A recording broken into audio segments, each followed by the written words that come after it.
regardless of who you are or what you are. And that's something that's related to a rape trauma as well. And so I wanted to play with that somehow, to create a figure of, you can see some breasts, you can see some part of bodies, like you say, like somebody you cut like meat.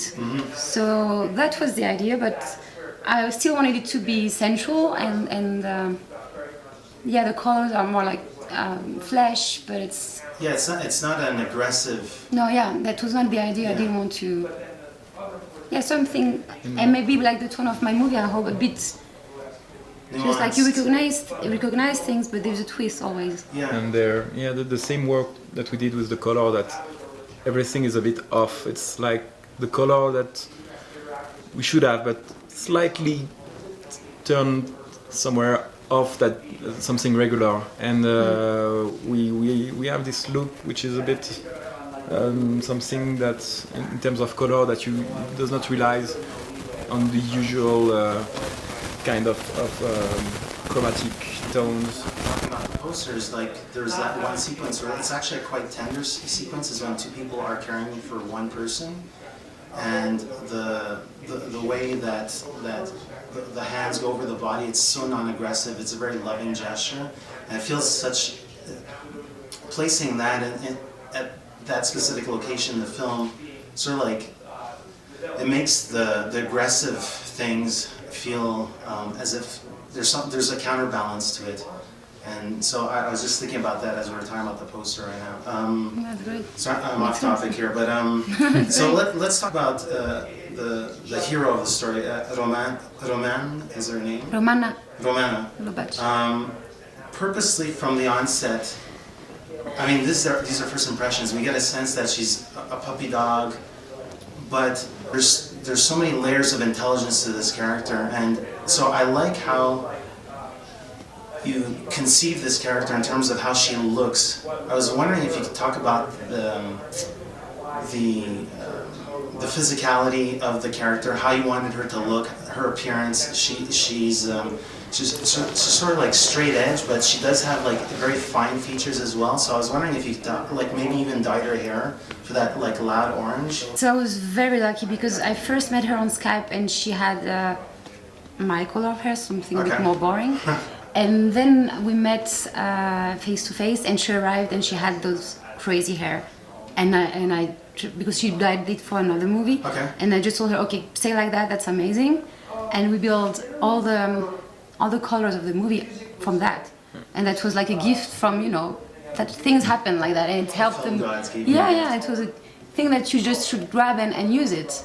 Because you could think, oh my god, that's a disaster, what are we going to do with this color, how to cover, but yeah, I just saw it as a gift. And it's very loud. It is super loud, so we had to, it really helped us to create the look of the film, so that was brilliant.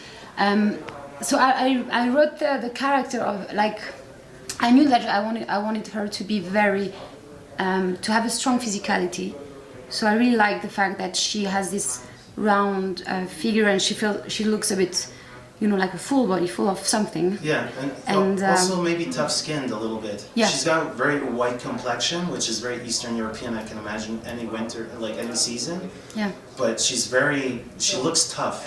Exactly. Yeah. So we worked on that. We didn't have much time for rehearsals, but we worked a lot on the dancing. Yeah. And out of that, we worked on this toughness, this thing a bit animal, something very grounded. And it's hard because she had to wear these crazy high heels, which is the opposite for your body. It puts you in a very fragile position. So we worked a lot on working with those things, like they're huge boots and they're like grounded. So she knew that when she walked and the way she moved had to be grounded, and that helped the whole language that she was able to develop. And she's an amazing actress. And then we discussed about all these layers at the beginning, but then on set I didn't want really to go back to that. But I knew that I wanted to, and she understood that very easily. She's a very, very clever actress.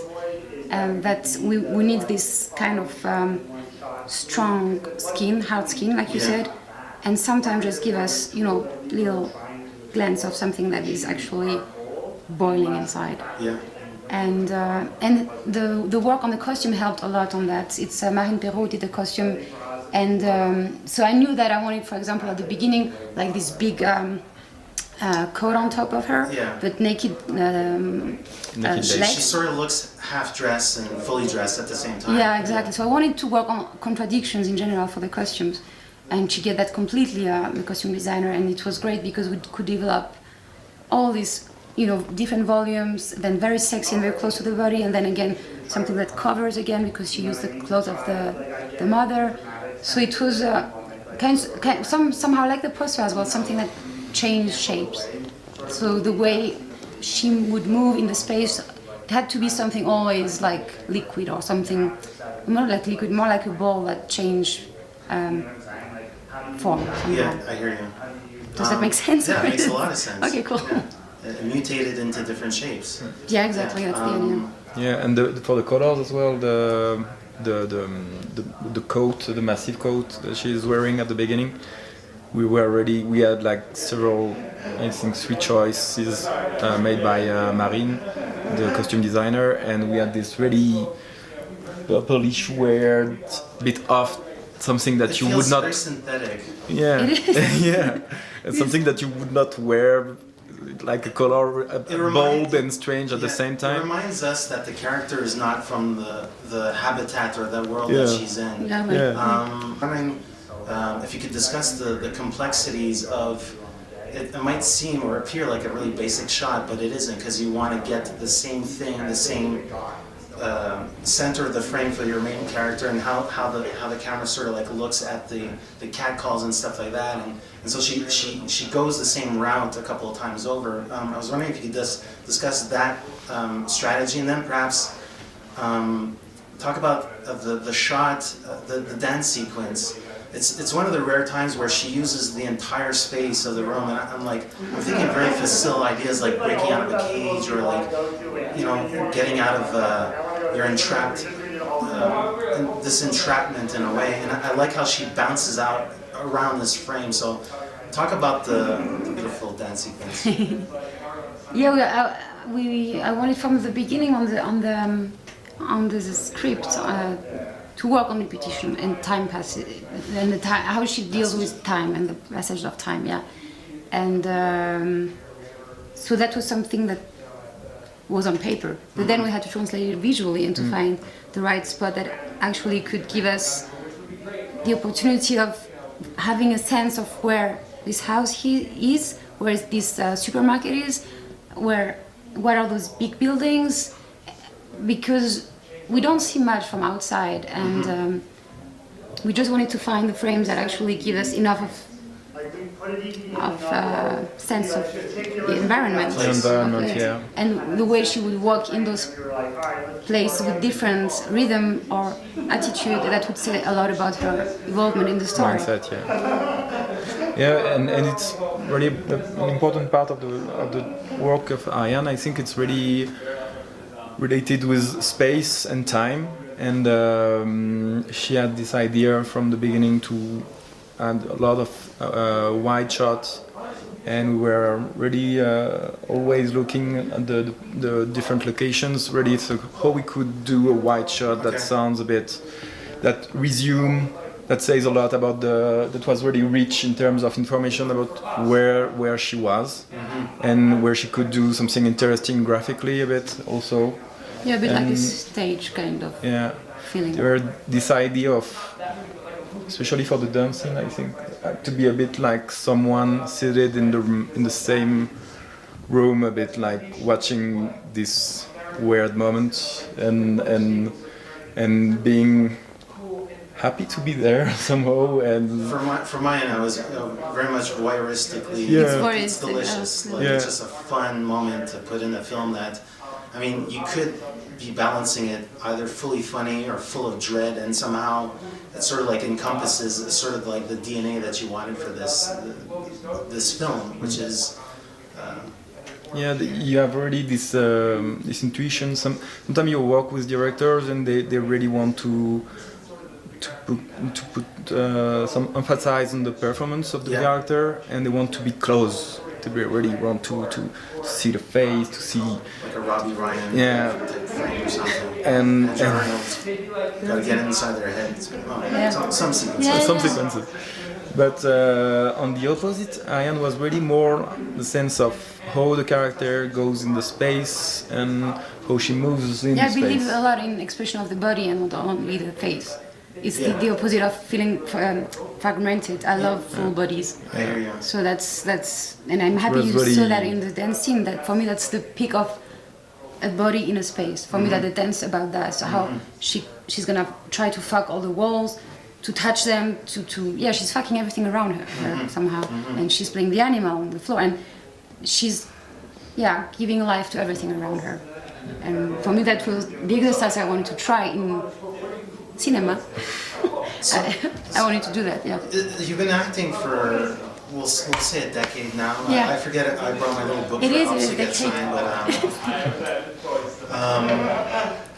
and you started from a peculiar sense of cinema. I mean, like you're lucky to have began there because it informed you on this is what film roles could look like, and you've done a lot of, obviously you're a French actress, so you did a lot of European cinema, but you've touched, with Yorgos, obviously that's a fun collaboration. At what point are you starting to think of like your own text and wanting to direct, and like why was it important for you at this juncture in your life? I always wanted to direct actually, because I studied theater having in mind that I wanted to direct as well. And I created a collective. I never thought I would do cinema first. And if I started to work as an actress in cinema, it's because I met this person, Athina Tsangari, and because she had this project to do that I could relate to. Of course. I never dreamed of becoming an actress in cinema. Yeah. So that's why I started, because of this project. It was already a bit of my language. Yes. So it felt, I can relate to that. And then I met Yorgos, and I'm very lucky that I started to do cinema with people who actually thought that cinema is what you want cinema to be. Yeah. You can create your own language, your own rules. You can work with the physicality, and they had both this in common. And I studied as a dancer as well, so I related to that really strongly. So of course I studied with them, and then I'm going to the more novel cinema, I don't know how to call that. And then years after years I could feel that I really need to work on creating a language as well, or something that I relate to more. That speaks to you. Yeah. So I did Olla, but I always had it in the back of my head. I think I started to think of directing when I was on set on Attenberg, and I thought, must be amazing to direct, actually, to be on the other position. And somehow for me doing Olla is the continuity of my work as an actress too. I don't really feel like it's my first film. It is one of my films. Makes sense. Yeah, and I don't really see it as the film of an actress. I think you... Like not actress turned director. Yeah. That's a common statement that I put in. I write this many times throughout the year. Yeah. Yeah. I don't read this your way of working from really starting from this, even though you're really strong with actors, of course, and it's because also you've been an actress, so it's easier for you to direct actors. I think it's always a good start. I think it would be a much more different thing if you had only worked in mainstream, like the Comédie Française or something like that, and then all of a sudden decide to pick up the camera. I think here it's sort of it's like an organic, artistic endeavor just gets pushed down, and like you said, you worked without boundaries before, and you're still working in that mindset. Yeah, I really think that it comes from already your work before you work in cinema, with your work in theater. It's true. And your thinking process that you started in studying theater, and it's really. How did Balthazar come on to the project? Had you worked before together? Yeah, we met on a film called Voir du Pays from the Stopover. The Stopover, yeah. Stopover. Voir du Pays, it's from the Stopover from the Sisters Coulin. Okay. It's a French film. Yeah. And he was an assistant camera on it, and I was acting in it, and we became friends. Great. And then I sent him. Yeah, we had really good discussions about cinema, and sometimes you met people and you see that some movies that usually people don't really care about or don't really like, and we're like, oh, you like this? Oh, okay, yeah, well, I like it too. So we had this kind of link of really of cinema, of some specific references in cinema, and hopefully a few years after this conversation you send me your script. And then we had a very close communication on what the story is about. He gave me like many books to read about it. We went like largely about prostitution, about many things, and it was a great inspiration for me. My favorite of the entire film, it's not the dance one, however, I'd say that's number 2. Number 1 is when she decides to put makeup on her, I don't want to call her boyfriend because it feels it's not that, but the mother character, having nothing to do with the reaction afterwards, because we sort of like anticipate that might happen, but it does move into like Freudian world and stuff like that. I was wondering, like, what does that sequence represent for you when she decides to sort of like say to this person who's like a dead weight and isn't there, decides like your fate. I mean, because it informs us of one of the last scenes in the film. Is like, you're not going to have the same fate as me, but that's her first connection with that character. I love the way you describe it first. I mean, you say more than I thought it was. I just wanted those two characters to relate as women. Yeah. As I wanted to find a way for them to communicate without speaking, for sure, because it's also about language, my film, and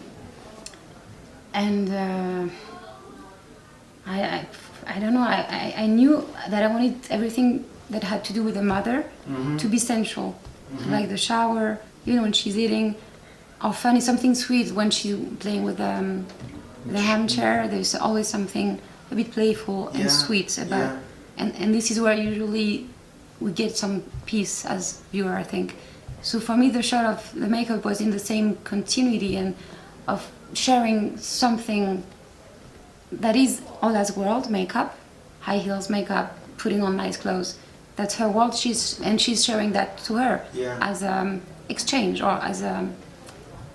It's her way of communicating with her, perhaps. Yeah, that's the biggest level for her to communicate with her, because it arrives after she gets slapped and decided that she's out of this place. She tries to bring her into life. Yeah. She was a bit forgotten in a corner. And she's like treated like a plant. Yeah. They forget to water sometimes. So that was it. I mean, that was the idea of, and I think we also needed to see her taking care of somebody else and being gentle. Yeah. Because she's complex. She's a person. She's a hero. She relates that character because she sees the level of cruelty that she's absorbing all this abuse and neglect, and so and it's also a mirror kind of position, of course, because that's her world putting it on her, and it's a mirroring situation clearly. Yeah, the wife will become the mother. Somehow. Yeah, like the wife, the mother, and the passage perpetuation of a generation somehow. Yeah. And the clin d'œil, the wink at the end is amazing. I saw Capsule. I love your work with Athina. So now, in 2020, what year are we? 2020, you are in Joanna Hogg's film. We look forward to that. I hope to see you in Cannes on the Croisette, knock on wood. But you also have something with Athina, which is called Trigonometry. I don't want you to talk about the project necessarily, but I want to talk about the Athina is so versatile. Exactly, like she did the Olympics. She does everything, and like unconventionally, and so what I'm curious about is what muscles did you see her flex this time out? Because so I think it's a series. I don't know if there's several episodes that have already been put out there, or I know it hasn't come out. It's premiering at Berlin. In Berlin, yeah. So, did you see her using different muscles that she hadn't used before, and what was the general sense or feeling that you got out of that experience or creative collaboration?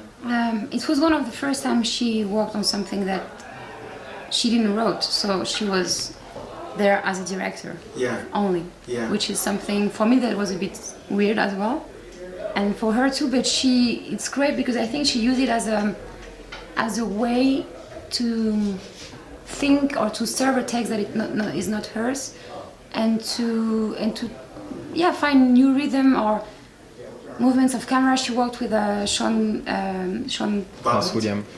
Prince William?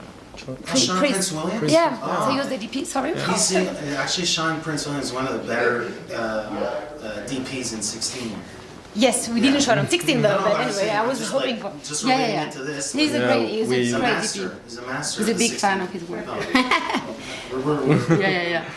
And so for her to work with him as well, I think was another dynamic. I saw her doing. She was. I love that she had a rhythm that is really specific, and it's her own rhythm, and she works on details, and she takes time, and everything is like a little bubble. It's very fragile and delicate, and I love that about it. On that, because it's a TV series for BBC, and it's 8 episodes, and you have to go like super fast. I was looking at her like, oh my god, she has that in her, and I had no idea that she was like, let's do that, and being like all over the place, and she did it, and she enjoyed it. So I was impressed by it, and I was feeling this is way too fast for me now. But she's into that. So. Because your working rapport was completely different. Now is just like a different synergy. Yeah, completely, yeah. But it's great because I could see her still learning and doing. Yeah, she's like a little young girl, learning stuff. That's cool. So it's brilliant. It's very inspiring. That's amazing. So you'll be premiering that fairly soon in Berlin. Yeah, and on the 25th, I think, February. And they probably show 1 or 2 episodes only. No, I think 5. Really? Yeah, Okay. So you're gonna get a strong sense of what that looks like. Mm-hmm. And for your own projects outside of acting, do you have the director's bug? Are we gonna be hearing from you? Are you gonna be like, you got producers on board for them? That's always the biggest thing. You got the producers on board. Yeah. Working on that. Yeah. Working on that. Okay. I can't say, but for sure I want to do a feature film. And sure. I don't want to do a short film. What kind of don't tell me about the story, but what kind of themes are you looking to explore potentially, or maybe even tone actually? The tone, I think I want to keep working on the tone that I try to approach in Olla, and to keep something around that, something of course very physical and about the difficulty of communication. That those are topics I want to keep for sure, and I want to keep working on female heroes for sure. Great. Well, thank you very much, guys, for your time. Thank you. Merci beaucoup. Hey, this is Eric from myoncinema.com. If you want to support us, subscribe below. For more reviews, interviews, film festival coverage from Sundance, Cannes, Toronto, you want to check out these guys on this side.